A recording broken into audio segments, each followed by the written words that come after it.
Hi guys, I'm Miguel Sanchez, and welcome to episode 8 of Movie History, Walt Disney Animation Studios. You thought we're coming back in a couple of days? Well, guess again, because we got this episode ready for you quicker than ever. Yay! So yes, we're back for the second day in a row to bring you another episode of Movie History, Walt Disney Animation Studios, and we do have 2 new episodes of Moshi Sleep Story reactions for you today. Yay!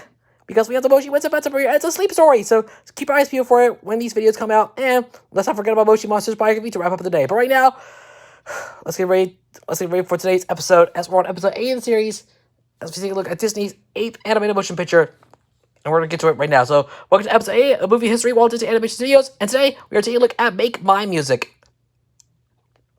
I know about you, but if I were you, then I should be totally obsessed with this series right now. Anyways, let's get started. By the way, yesterday I uploaded episode 7 where it was about the 3 caballeros. So if you want to go check out the video, I'll leave it on the top right corner of the screen. Click right now. In the meantime, let's just go ahead and jump right to it. Are you ready for this? Good. Let's get started. So, about the movie, Make My Music is a 1946 American animated musical anthology film produced by Walt Disney and released by RKO Radio Pictures on April 20th, 1946. It is the eighth Disney animated feature film. During the Second World War, much of Walt Disney's staff was drafted into the army, and those that remained were called upon by the U.S. government to make training and propaganda films. As a result, the studio was littered with unfinished story ideas. In order to keep the feature film division alive during this difficult time, the studio released 6 package films, including this one, made up of various unrelated segments set to music. This is the 3rd package film, following Saludos Amigos and the 3 Caballeros. The film was entered into the 1946 Cannes Film Festival. So now you know that's everything you need to know about the movie. As we take a look at the stats for the movie, oh my gosh, that's a whole lot. Can't read what's there, but I gotta try. Directed by Jack Kinney, Clyde Geronimi, Hamilton Lisk, Joshua Mendor, and Robert Cormack. Produced by Walt Disney. Story by James the Budrero, Homer Brightman, Erwin Graham, Eric Journey, T. He, Sylvia Holland, Dick Humor, Dick Kelsey, Dick Kinney, Jesse Marsh, Tom Oreb, Cap Palmer, Erdman Penner, Dick Shaw, Harry Rees, John Walbridge, and Roy Williams. Based on is based on Casey at the Bat by Ernest Sayer and Peter the Wolf by Sergei Prokofiev, starring Nelson Eddy. Music by Elliot Daniel, Ken Darby, Charles Wolcott, Oliver Wallace, and Edward Plum. Production companies Walt Disney Productions, distributed by RKO Radio Pictures Incorporated. Release dates is April 28th, 1946, and the New City premiere, and August 15th, 1946 for the rest of the U.S. Right time is 75 minutes. Country is United States. Language is English. The budget, $1.35 million.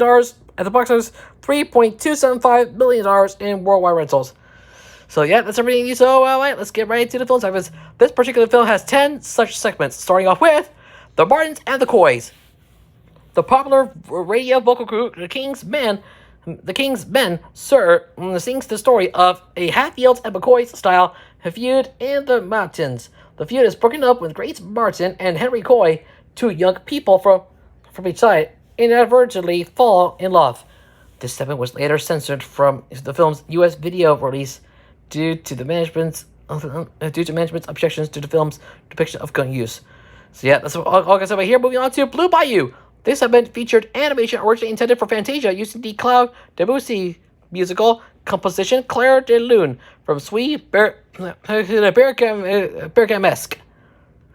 It featured 2 egrets flying through the Everglades on a moonlit night. However, by the time Make My Music was released, Clair de Lune was replaced by the new song Blue Bayou, performed by the Ken Darby Singers. However, the original version of the segment still survives. So, yeah, now you know. Moving on, all the cast joined in. This segment was one of 2 sections in which Benny Goodman and his orchestra contributed. Their music played over visuals drawn by an animator's pencil as the action occurred. The scene portrayed hepcap teens of the 1940s being swept away by popular music. This segment features some mild female nudity that was edited out in both the US and UK DVD releases. Although the film's Japanese Laserdisc and VHD releases feature some mild female nudity intact and uncensored. Oh boy, totally uncensored, my friend. Not good. Moving on. Without Love. This segment, it's a ballad of lost love, sung by Andy Russell. That's pretty much it. Okay, so by here, then we have Casey at the Bat. This segment featured Jerry Colonna reciting the poem, also titled Casey at the Bat, by Ernest Sayer, about the arrogant ball player whose cockiness was his undoing. The setting is 1902 in the town of Mudville. A few moments are exaggerated and altered, and music is added. A sequel cartoon to this segment called Casey Bats Again was released in 1954. So, yeah, that's all I can say right here. Then we have two Solettes. This segment featured two rotoscoped live-action ballet dancers, David Lashine and Tanya Ryabochinskaya, moving in silhouette with animated backgrounds and characters. The dancers are accompanied by two putty, also in silhouette.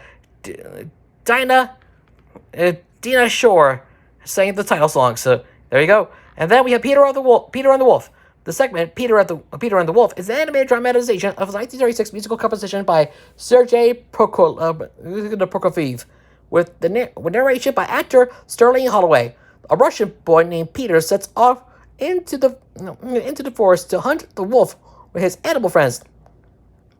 A bird named Sasha, a duck named Sonia, and a cat named Ivan. Just like Prokofiev's piece, each character is represented with a specific musical accompaniment. Peter by the string quartet, Sasha by the flute, Sonia by the oboe, Ivan by the clarinet, Grandpa by the bassoon, the shouting of the hunter's guns by the kettle drums, and the evil will primarily by horns and cymbals. That's all I gotta say. Then, Johnny Fedora and Alice Bluebonnet.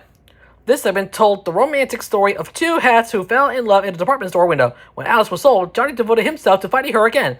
They eventually, by pure chance, meet up again and live happily ever after together, side by side. The Andrews sisters provided the vocals. Like the other segments, it was later released theatrically. It was released as such on May 21st, 1954. So, that's all I gotta say about here. And finally, the finale. The Whale Who Wanted to Sing at the Met. The final segment, the finale of the film, is a bittersweet story about a sperm whale named Willie with incredible music talent and his dreams of singing grand opera.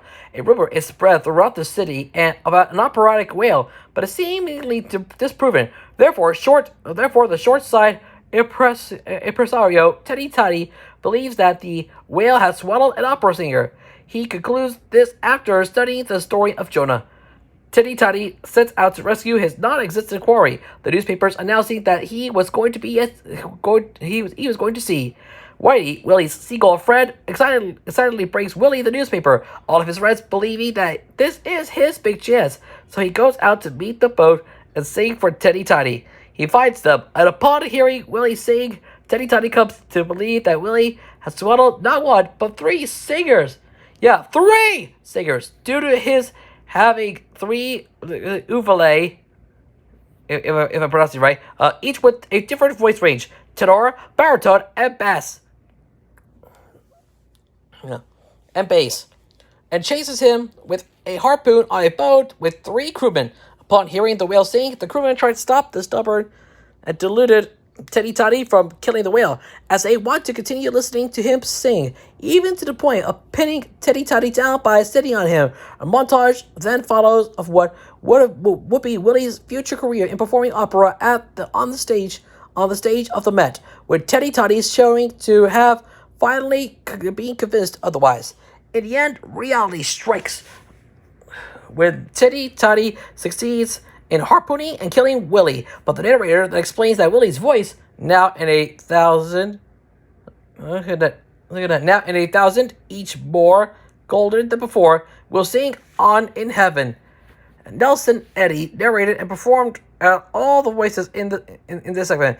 As Willie the Whale, Eddy sang, among others, Shortened Bread, Largo, Ad Factotum, for the Barber of Seville, and all 3 male voices in the first part of the sextet from Donizetti's opera Lucia di Lammermoor. Just as the curtains close, the film ends. So that's it for the story. Moving on to the cast.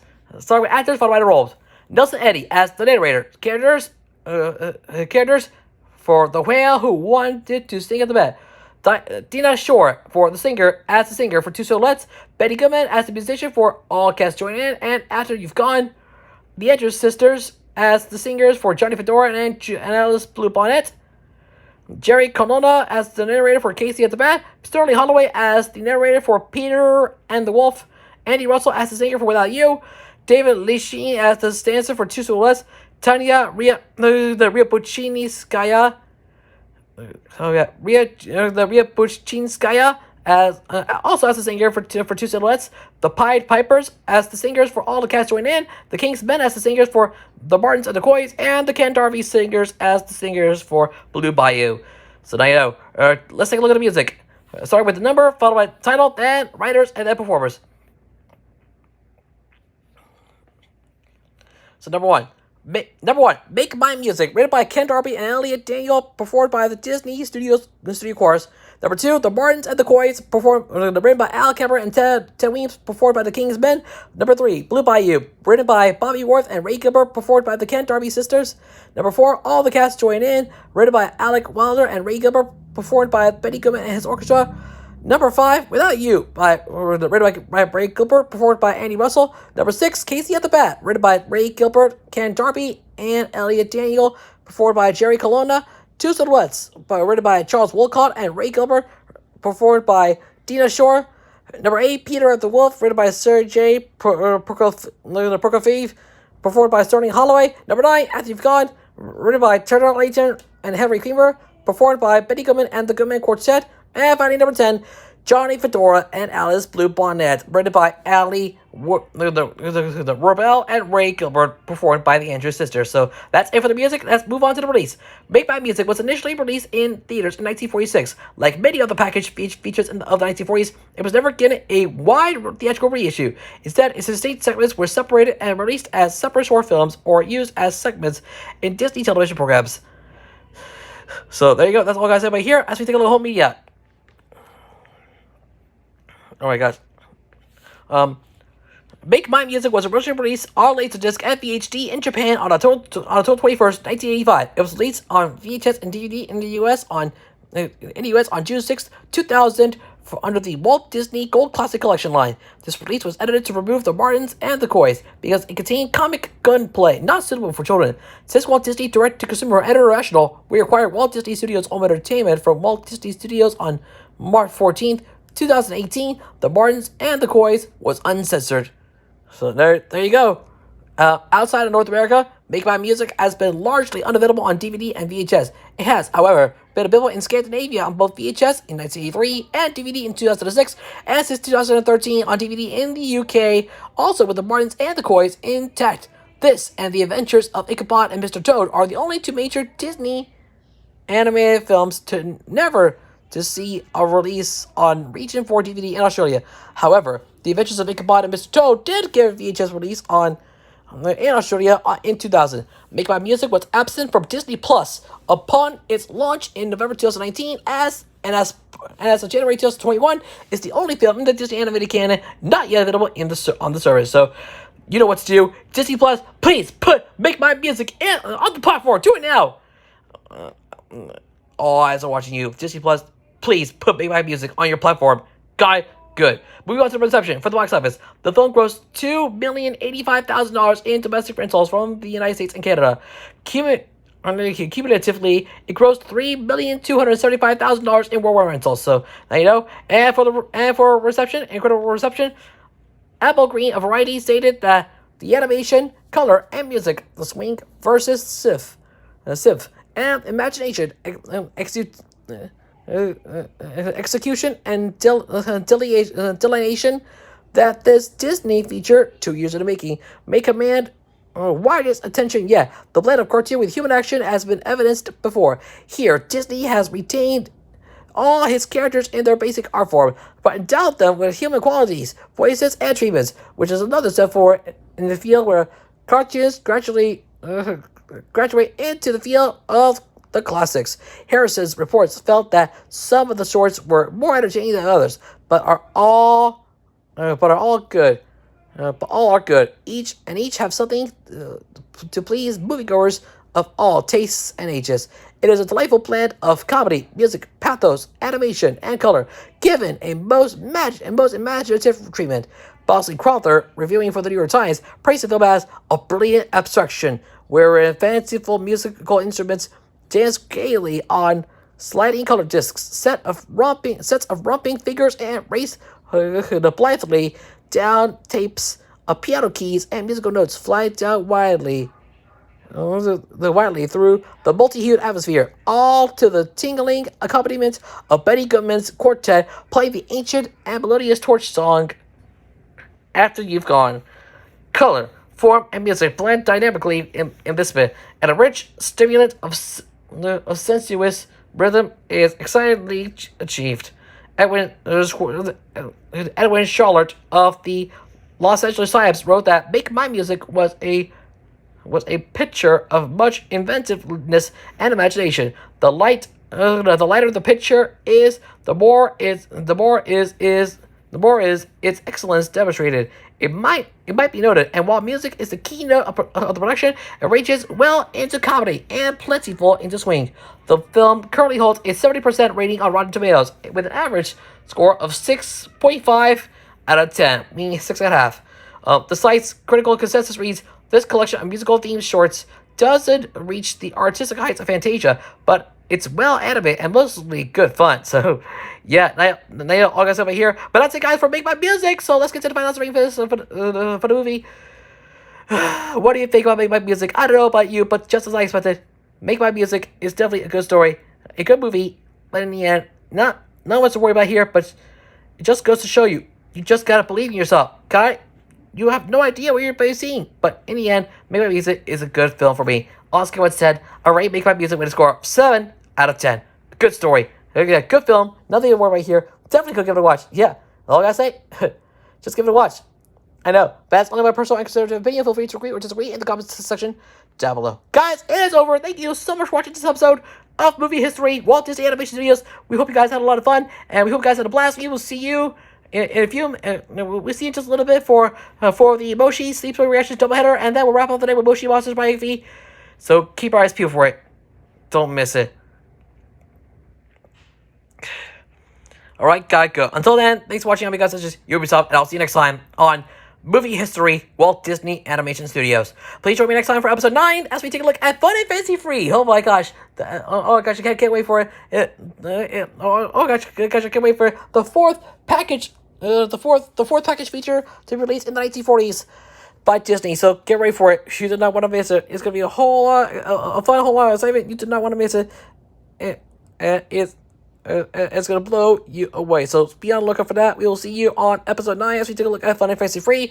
Until next time, I'm your Sanchez. Please remember to leave a like, share this video with your friends, leave a comment down below, and don't forget to subscribe to my channel. Also, turn on notifications to never miss a new video. Please subscribe to notifications, turn on to never miss another new video from me as we are on the road to 700 subscribers. You are the best. Thank you all for watching. Have a fantastic day, and I'll talk to you in the next episode of Movie History, Walt Disney Animation Studios. And we'll see you for 2 new episodes of Moshi Sleep Story Reactions, as well as a new episode of Moshi Monsters Biography later on today. I'm your Sanchez. God bless everything. Thanks so much for watching, and have a great day, guys. Like, favorite, subscribe. We'll see you in another video. Laters!